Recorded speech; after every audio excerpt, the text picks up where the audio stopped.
Good noon. मैं doctor Sandeep Kumar Tripathi, सहायक आचार्य हिंदी विभाग, श्री शक्ति डिग्री कॉलेज, शाखाहारी, घाटमपुर, कानपुर नगर। इस वीडियो के माध्यम से आप सभी विद्यार्थियों का स्वागत करता हूं। आज हम सभी इस वीडियो के माध्यम से बीए तृतीय वर्ष हिंदी साहित्य प्रथम प्रश्न पत्र के अंतर्गत संकलित भवानी प्रसाद मिश्र की कविता गीत फरोश का संक्षिप्त परिचय एवं जैसा कि आप स्क्रीन में देख रहे हैं, जी हाँ हुजूर मैं गीत बेचता हूँ से मैं किस्म किस्म की गीत बेचता हूँ। जहाँ एट लास्ट टिक लगा हुआ है वहाँ तक भावार्थ के माध्यम से चर्चा कर अध्ययन करेंगे। वस्तुतः गीत फरोश कविता में कवि का मानना है कि काव्य लोक कल्याणकारी होता है, पर आज उसका व्यापार किया जाता है। अर्थोपार्जन के लिए जन यानी लोगों के रुचि के अनुसार कविताएं रचकर उन्हें गाया जाता है ताकि मंच के माध्यम से सफलताएं अर्जित की जा सकें या सफलता प्राप्त की जा सके। यही स्थिति सफलता और अर्थ की प्राप्ति का आधार बन जाती है। पर वस्तुतः कवि की ये कविताएं कवि की वे कविताएं शाश्वत साहित्य की परिधि में नहीं समा सकती, क्योंकि वे गढ़ी जाती हैं अंतर की भावना से नहीं फूटती हैं। और जहाँ तक काव्य की विशेषता है तो काव्य तो वास्तव में नैसर्गिक भावोद्रेक है, यानी प्राकृतिक भावों का उद्रेक है जो स्वतः स्फूर्त होता है, स्वयं ही अंतर में उमड़कर बाहर फूटता है। केवल या मात्र अर्थ की प्राप्ति के लिए काव्य का सृजन, और ऐसा काव्य सृजन जिसका अर्थ प्राप्ति के अलावा और कोई महत्व है ही नहीं, गीत बेचने की स्थिति जैसा ही है। इस कविता में ऐसी स्थिति को ही अप्रत्यक्ष या परोक्ष रूप से उभारने का प्रयास किया गया है, और यह भी स्पष्ट किया गया है कि कवि मानो कोई फैक्ट्री है, उससे जैसा चाहे वैसा गीत बनवा लो। साथ ही समाज की कुछ स्थितियों पर भी गहरा व्यंग इस कविता में मिश्र जी द्वारा उभारा गया है। और इस सब के बीच यह स्थिति भी उभरी है कि यहाँ कौन प्रामाणिक और कौन आस्थावान है। सभी तो असत्य मार्ग पर भटक रहे हैं और बिकाऊ हैं। तो आओ देखते हैं प्रस्तुत अवतरण के माध्यम से कवि ने हमें क्या संदेश दिया है या क्या कहने का प्रयास किया है। तो जैसा कि संदर्भ और प्रसंग के अनुसार प्रस्तुत कविता या प्रस्तुत अवतरण भवानी प्रसाद मिश्र की कविता गीत फरोश से ली गई हैं, और इसमें कवि ने गीत बेचने की बात स्वीकार करते हुए अपने गीतों के प्रकार भी गिनाए हैं। कवि कहता है, जी हाँ हुजूर मैं गीत बेचता हूँ। अर्थात गीतकार कवि कहता है कि हे हुजूर मैं गीत बेचता हूँ, तरह तरह के गीत बेचता हूँ, मैं तरह तरह के गीत बेचता हूँ। आप जैसा गीत चाहेंगे, तरह तरह के मतलब आप जैसा जिस प्रकार की आपकी मनोभावना होगी, मैं आपके सामने वही गीत पेश करूँगा। जी हाँ हुजूर मैं गीत बेचता हूँ, मैं तरह तरह के गीत बेचता हूँ, मैं किस्म किस्म के गीत बेचता हूँ। अर्थात कवि कहता है कि हे हुजूर मैं गीत बेचता हूँ, मैं तरह तरह के गीत बेचता हूँ, आप जैसा गीत चाहेंगे वैसा मैं आपके सामने पेश करूँगा। जी माल देखिए दाम बताऊँगा।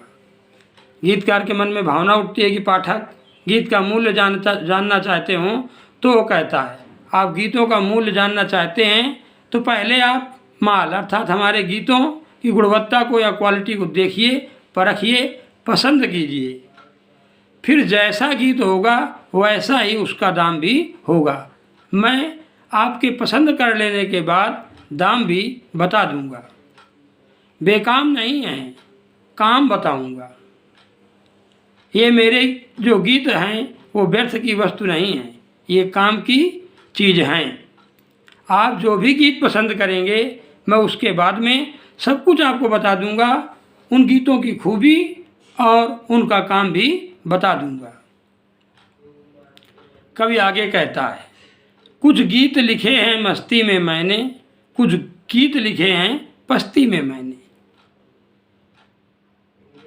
वस्तुतः कभी अपने गीतों या यूँ कहें कभी अपने बिकाऊ गीतों की विशेषता का उल्लेख करता हुआ कहता है कि इनमें से कुछ गीत ऐसे हैं जो मैंने मस्ती में अर्थात बेफिक्री के क्षणों में लिखे हैं, और कुछ गीत ऐसे हैं जो लिखे हैं पस्ती में मैंने, और कुछ गीत ऐसे हैं जो मैंने पस्ती अर्थात अभाव के समय में, परेशानी के समय में या परेशानी के क्षणों में लिखे हैं।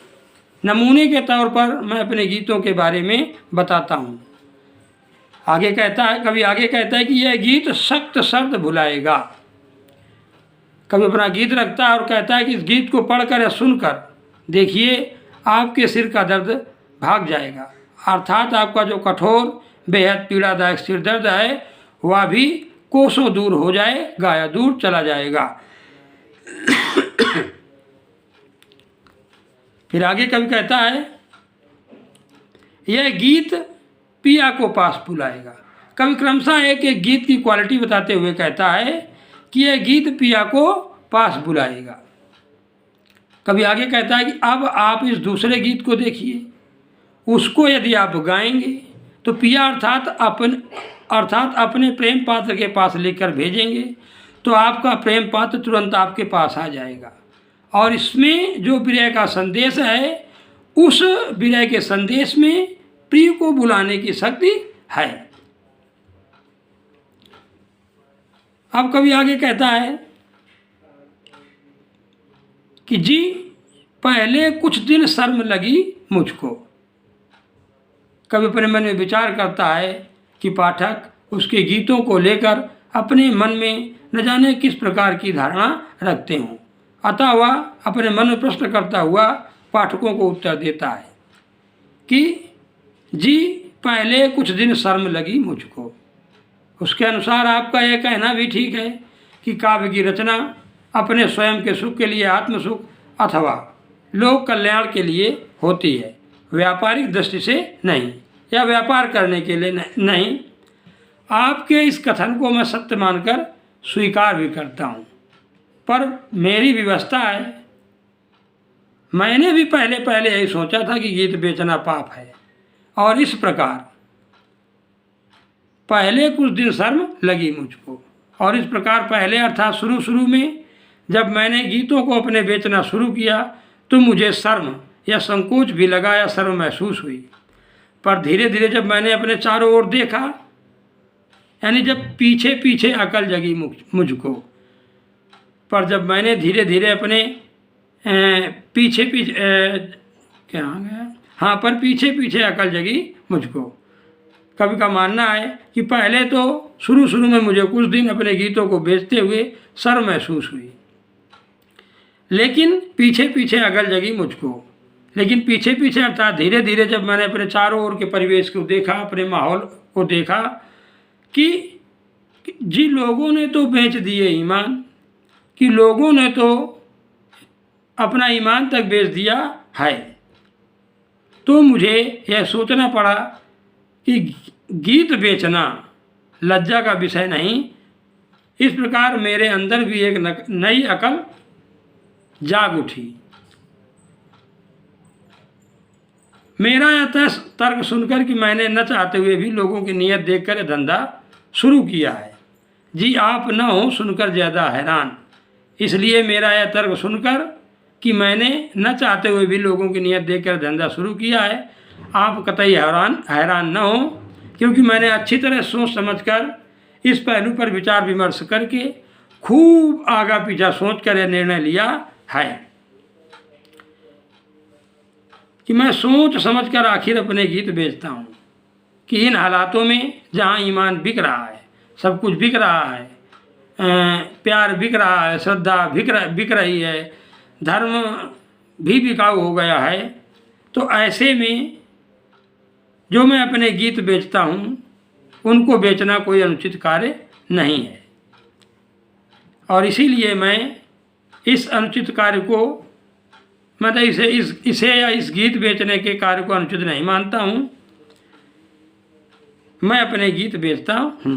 अतः हे महानुभाव, मैं सोच समझ कर अपने गीत बेचता हूँ, तरह तरह के किस्म किस्म के गीत बेचता हूँ।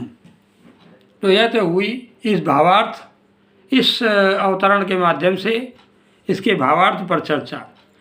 अब आइए देखते हैं कि वास्तव में साहित्यिक सौंदर्य के अंतर्गत, विशेषताओं के अंतर्गत इस कविता में कौन कौन सी विशेषताएं विद्यमान हैं। वास्तव में कवि ने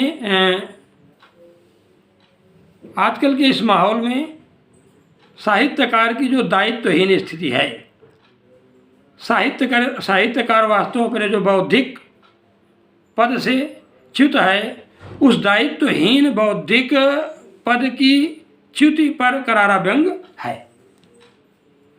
कला, साहित्य, साहित्यकार भी आज के इस माहौल में बिकाऊ हो गया है। कवि ने या गीतकार के रूप में भवानी प्रसाद मिश्र जी ने साहित्यकार की इसी दायित्वहीन स्थिति पर करारा व्यंग किया है। दूसरी ओर ईमान बड़ा व्यापक शब्द है, उसके माध्यम से आजकल का जो परिवेश है उसके अंदर जो बिकाऊपन है, अर्थोपार्जन की जो आपाधापी है, वह चीज़ उभर कर सामने आई है।